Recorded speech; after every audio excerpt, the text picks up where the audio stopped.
I really love how they have just used the entire sock as a canvas for color and really cool pops of color.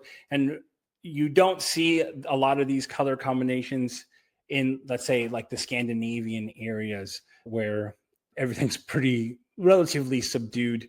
This is a style that is very common in the area of the world where you're in the lower Eastern European area. So I've seen socks that look like this in Romania and Bulgaria, but the shape of these is very much of that region where they look almost like a mitten. I like how they've played with the different colors on the toes in these, isolating the individual toe.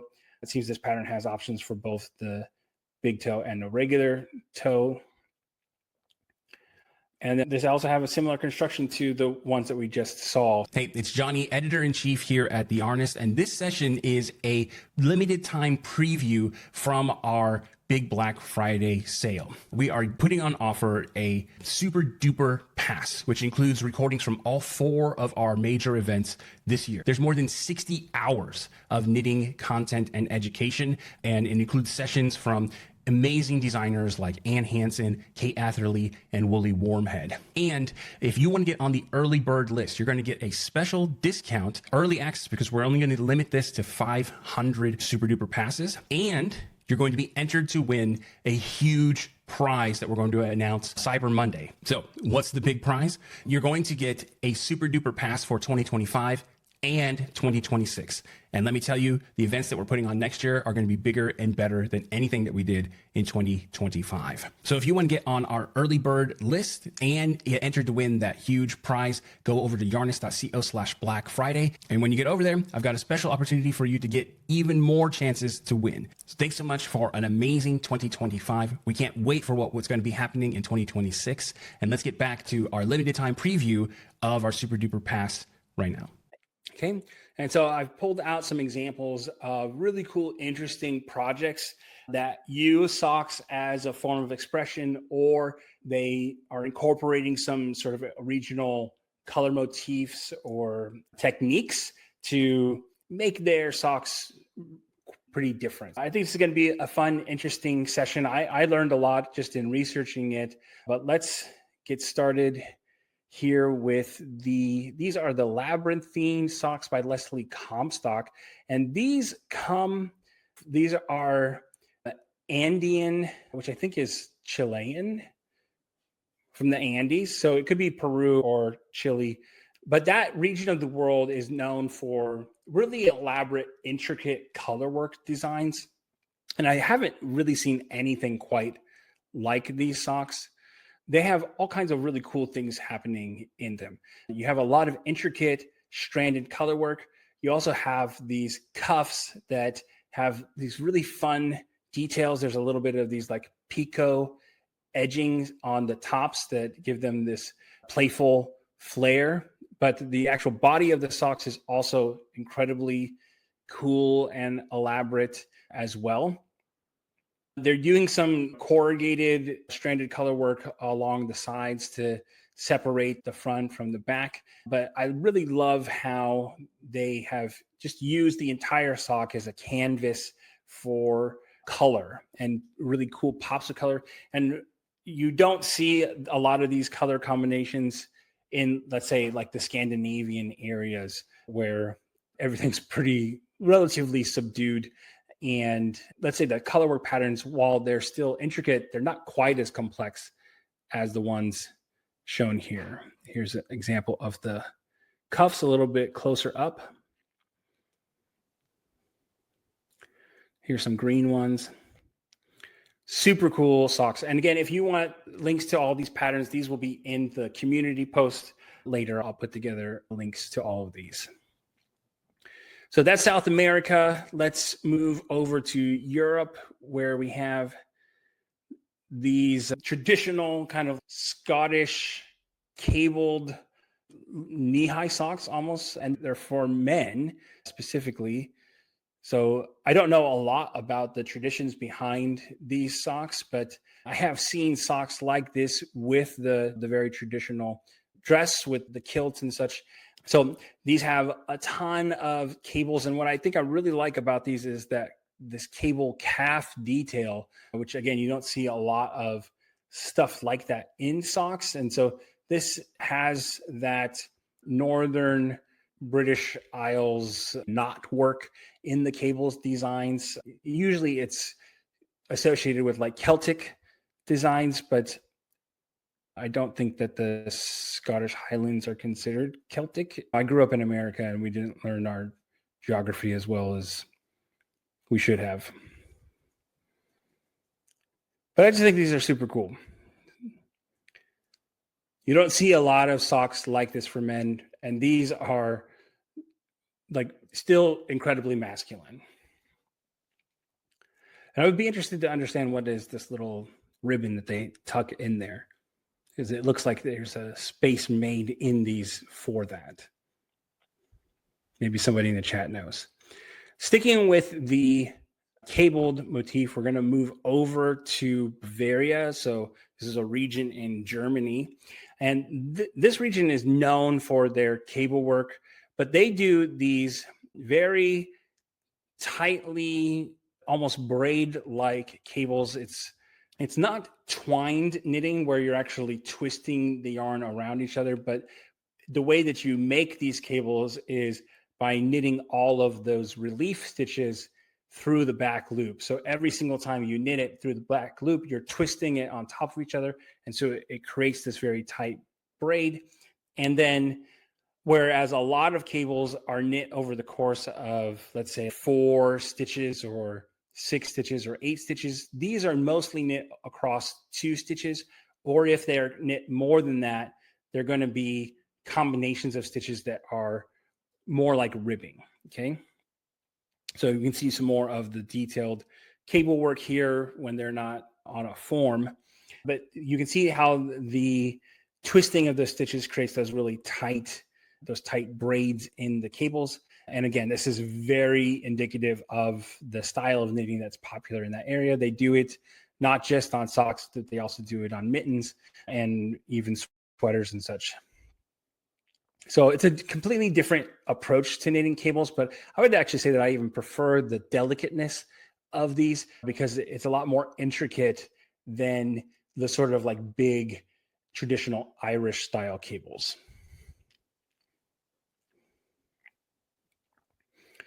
Okay, next we are moving to Estonia, which is where I currently live.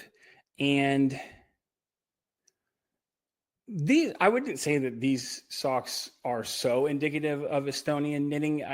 Probably the types of socks that you would see knit in Estonia are more Scandinavian in origin. We'll take a look at some that have a way more Scandinavian look and feel to it.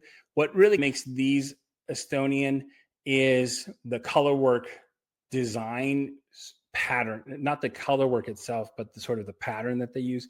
So this is a type of colorwork that you would see in like Estonian style sweater, and especially with this more modern look to it where you have the kind of steel blue, gray blue on that rustic orange or like a little bit of a brown.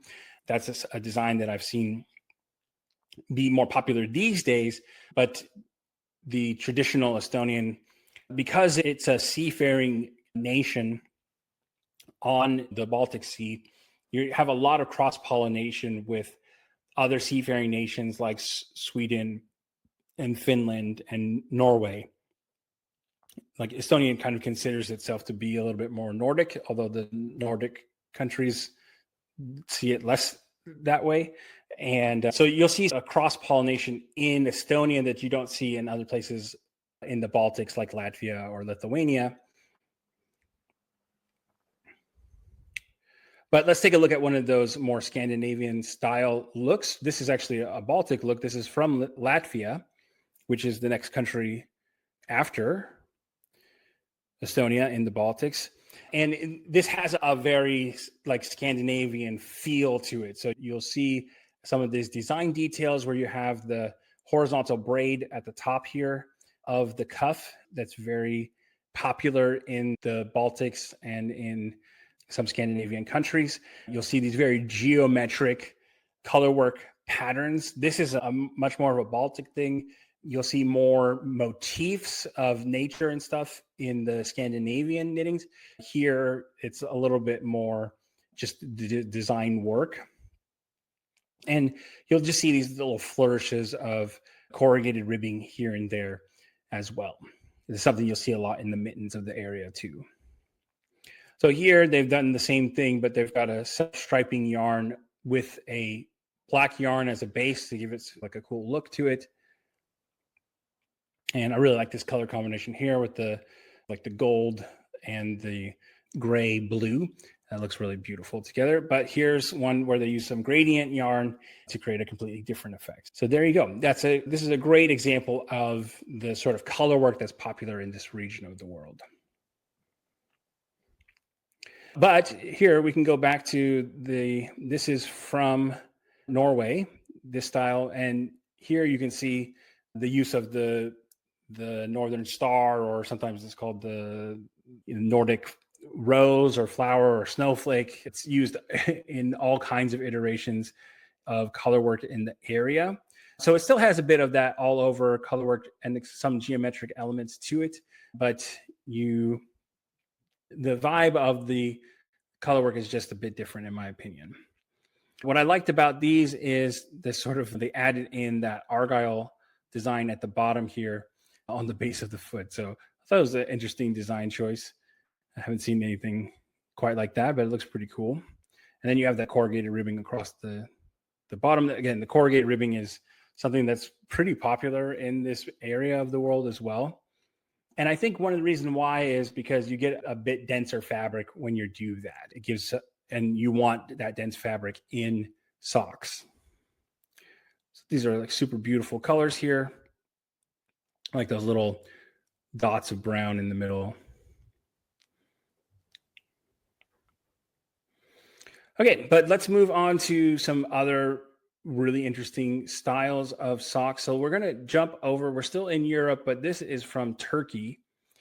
And again, this is a style that is very common in the area of the world where you're in the lower Eastern European area. So I've seen socks that look like this in Romania and Bulgaria, but the shape of these is very much of that region, where they look almost like a mitten. You just don't have a hole, and then you're going to have a flat heel. So you can see here that the heel just hangs off the back of these, but otherwise it's basically a mitten.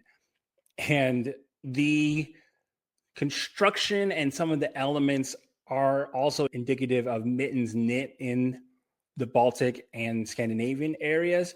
But what you're seeing the difference here is probably the Middle Eastern influence that comes from I guess would probably be the Ottoman Empire, which is centered in Turkey. You have a little bit more of these, basically just a different look to the design of the color work and a lot more color, brighter colors, richer dyes and stuff from the area. But I also like these little tassels. That's also something that you would see in the area a lot more, is the tassels.